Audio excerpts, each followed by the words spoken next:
Y a esta hora de la mañana tenemos invitado a David Terán, gobernador del pueblo quichua en la ciudad de Cúcuta. Nos tiene una invitación muy importante para toda la comunidad indígena en el área metropolitana.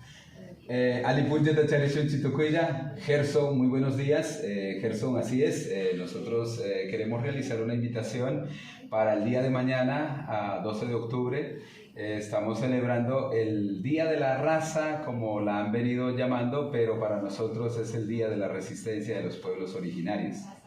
Bueno, ¿y cómo será esa movilización y quiénes van a estar presentes?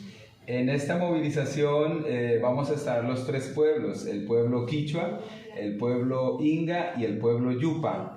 Nos vamos a concentrar frente al centro comercial Ventura Plaza y por supuesto vamos a tomar la avenida Cero desde las 9 de la mañana en adelante hasta la calle 14, después llegamos hasta la avenida Quinta, donde está la gobernación, y vamos a descender hasta el Parque Santander. Y en el Parque Santander desde las 11 de la mañana hasta la 1 de la tarde vamos a tener actividades culturales de cada uno de los pueblos presentando la riqueza cultural. Gerson. ¿Por qué es importante esta movilización y el llamado para toda la comunidad indígena para que se acerque y para que participen activamente?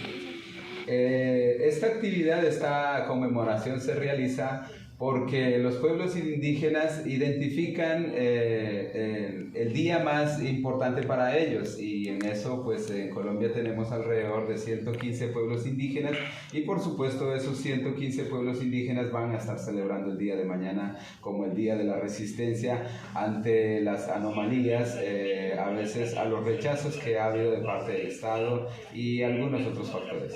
Bueno, muy importante entonces la invitación. ¿Desde qué horas van a salir y cómo será el recorrido nuevamente para que la gente esté atenta y los acompañe? Perfecto, el recorrido empieza a las 9 de la mañana por la avenida Cero hasta la 14 y llegaremos al parque hasta las 10:30. Y a las 11 de la mañana, por supuesto, ya empezamos con las actividades culturales en el Parque Santander, al frente de la alcaldía. Bueno, gobernador, muchas gracias y el saludo para toda la comunidad indígena mañana en esta celebración especial y que les vaya muy bien.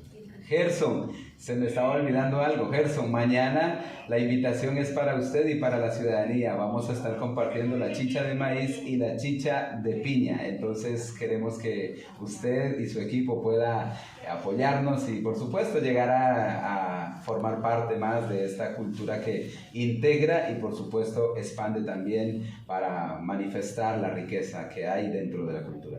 Gobernador, muchas gracias. Yupaychani Mashikuna, Chupunjagaman.